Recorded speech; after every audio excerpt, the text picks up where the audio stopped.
$9,000 vanished from my account overnight. No warning. I called the bank before coffee, heart thudding in my throat. The clerk kept his tone flat. Transfer approved by your mother. Receiver, Tanner. I stood at the sink and watched a single fork drip dry. Water tapped the steel, slow and too loud. The apartment smelled of detergent and burned toast. Threats fade. Paper doesn't. My name is Camilla Martin.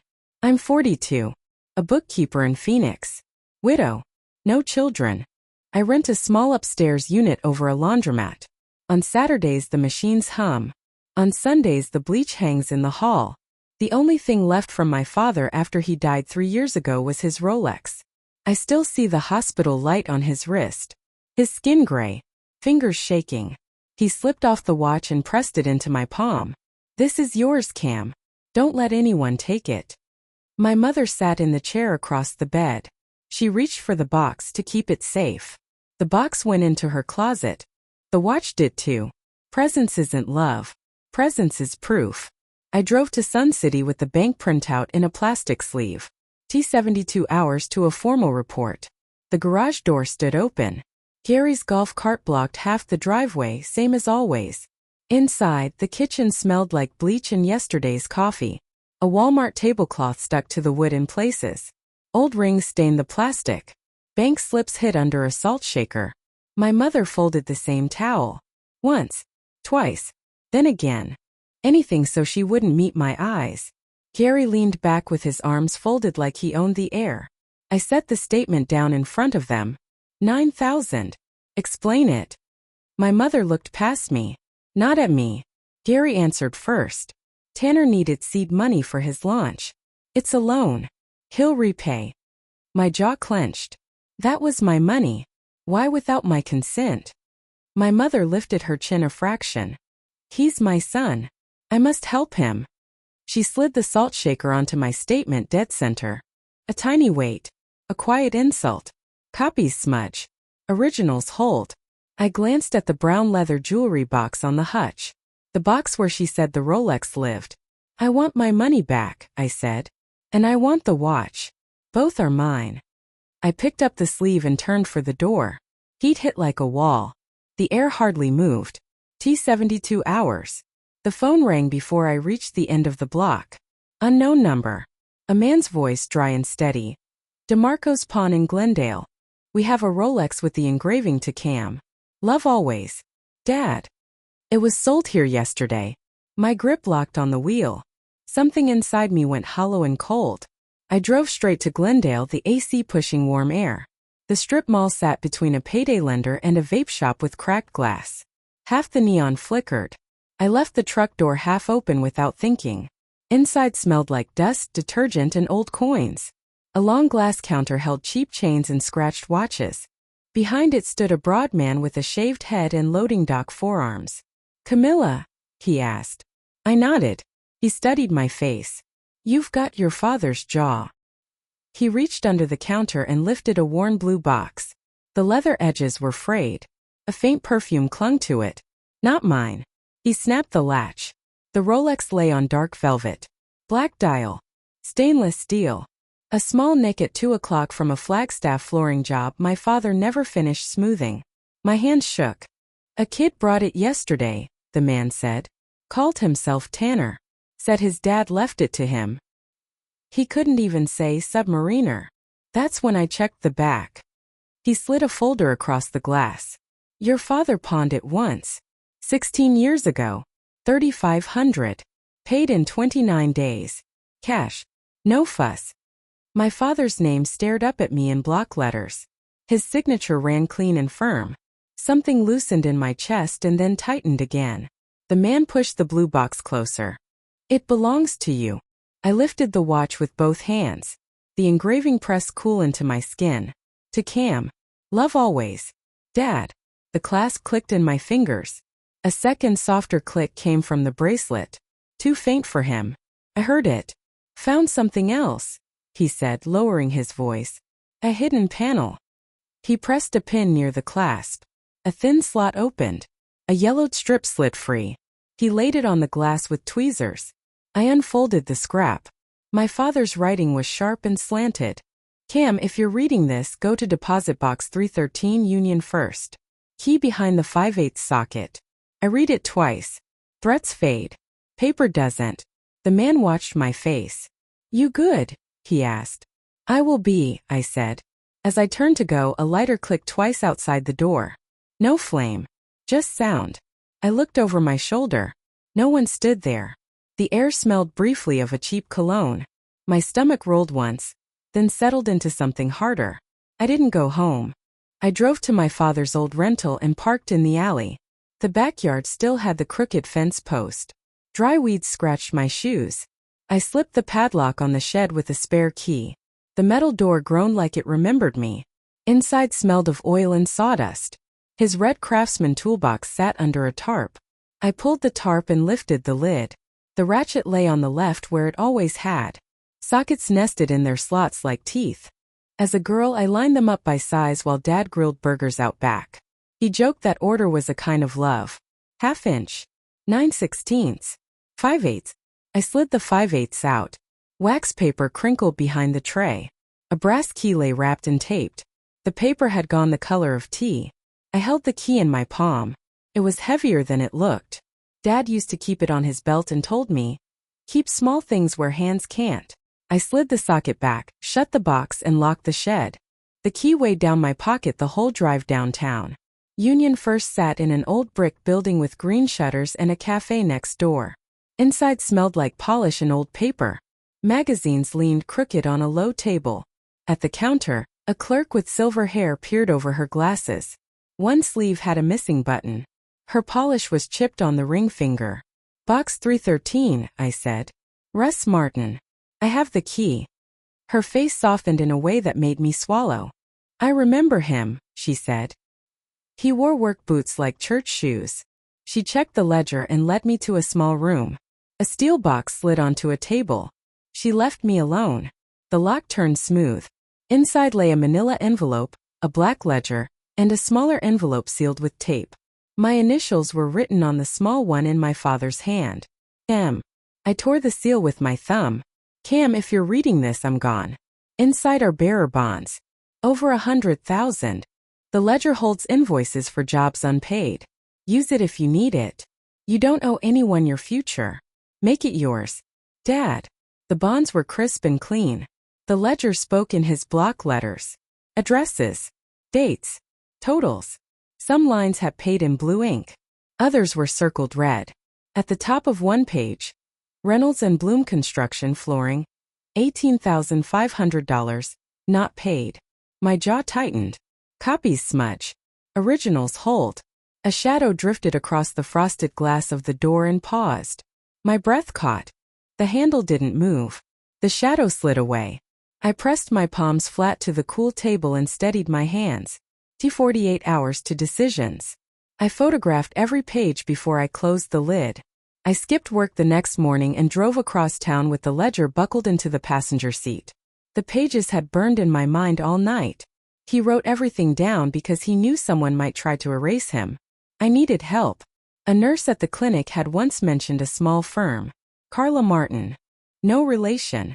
Her office sat over an auto insurance storefront with a peeling sign. The waiting room held 2 folding chairs and a pot of coffee gone bitter. Carla walked out in jeans and a navy blazer. Hair up. Eyes sharp. You're Camilla, she said, already reaching for the folder. We sat at a side table. No big desk. No theater. She flipped the ledger fast, then slower, then stopped. Do you have photos? All of them, I said. She nodded. Good. Originals go in a fireproof box. Today. This is gold. She tapped Reynolds and Bloom. 18.5. No dispute letters. They let it age and hoped it died with him. I leaned in. It didn't. She met my eyes. You're the heir. You have standing. We send demands with exhibits. We give them 10 days. We file liens if needed. She slid a cheap tissue box toward me without a word. I didn't need it. I needed a plan. Threats fade. Paper doesn't. Letters go Friday, she said. Give me 60 days. 60 days to first checks. She pushed a signature sheet across the table. I signed with a hand that had stopped shaking. Cash the bonds quietly. Keep your circles small, she said. People get strange when paper shows up. On my way out, my phone buzzed. Unknown number. Tanner's voice sharp and thin. You think papers matter? Nobody cares. You'll waste your life. I let silence answer for a beat. We'll see, I said and hung up. That night I spread the ledger on my kitchen table and worked under the yellow light. Photos. Scans. File names. A system my father would have liked. The watch ticked on the counter with the same stubborn rhythm as the fridge. Proof outlasts threats. 7 weeks taught me what paper can do. Carla sent the demand packets by certified mail. Copies attached. Exhibits labeled. Most companies ignored the first letter. Reynolds and Bloom didn't. She sent theirs to their biggest client as a courtesy copy. 4 days later, a wire hit my account for $18,500. No apology. Just a receipt. Carla called with a smile in her voice. Told you. They fold fast. It wasn't just money. It was dignity returning. I opened the ledger and wrote paid in my father's block letters. My hand shook once, then steadied. More checks came behind it. $2,000 from a plumbing job in Tempe. $5,000 from a remodel in Mesa. $1,700 from a small contractor who paid with a cashier's check and no note. $37,000 total by week 8. Carla said 5 more were pending. Push all of them, I told her. All of them, she said back. While money moved in, Tanner's app went dark. A friend texted a screenshot.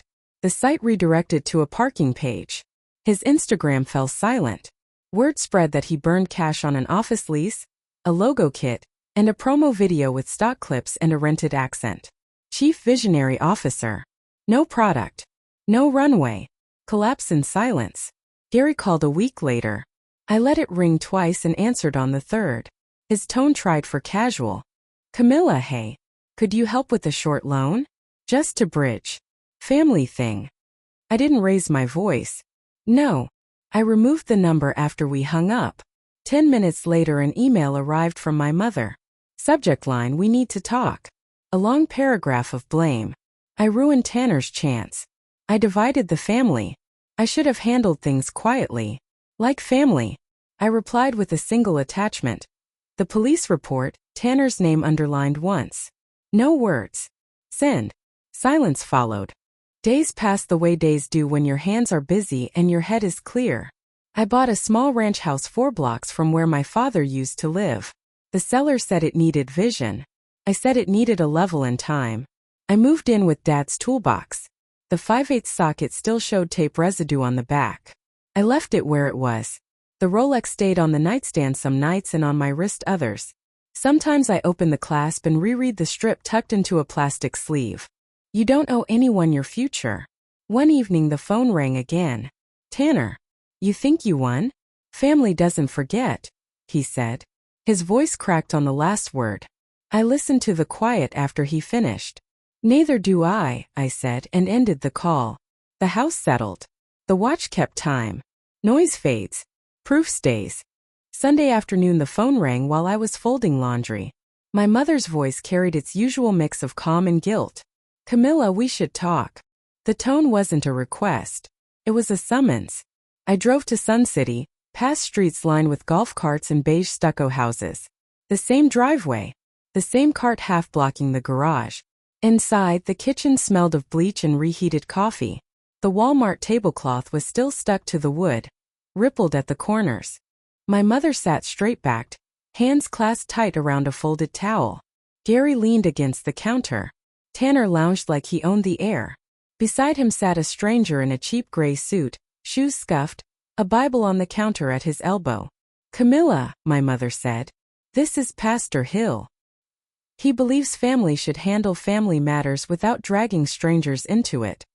The pastor nodded at me, his tie askew. I looked at the table instead.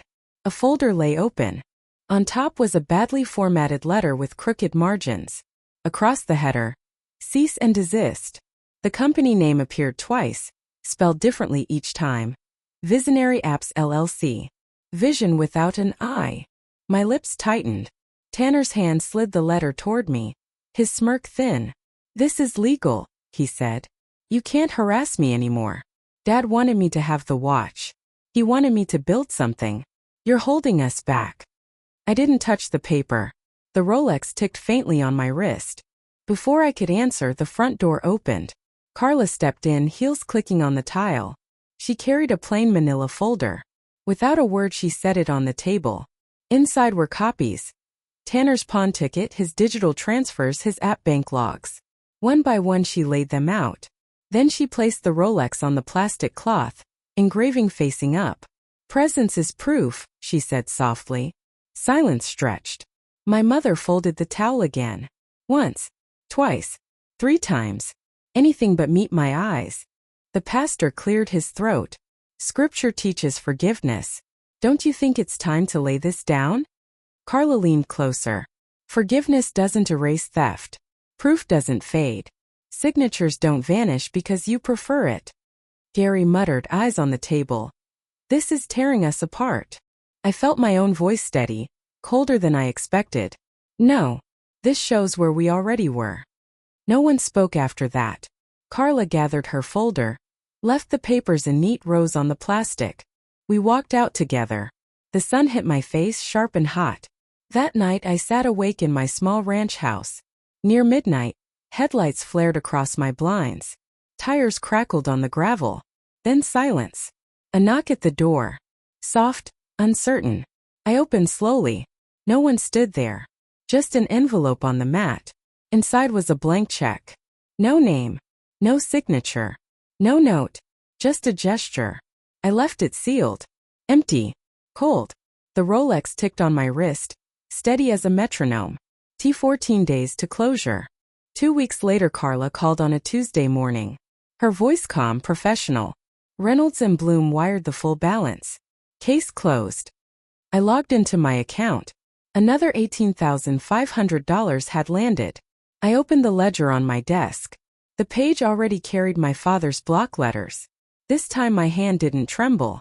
I wrote paid with his same heavy strokes. The Rolex ticked on my wrist. Loud. Steady. Proof outlasting threats. That afternoon I drove back to my mother's house one last time. The neighborhood looked the same. Retirees walking small dogs. Golf carts rolling slow. Inside, the kitchen was unchanged. The bleach smell. The plastic tablecloth.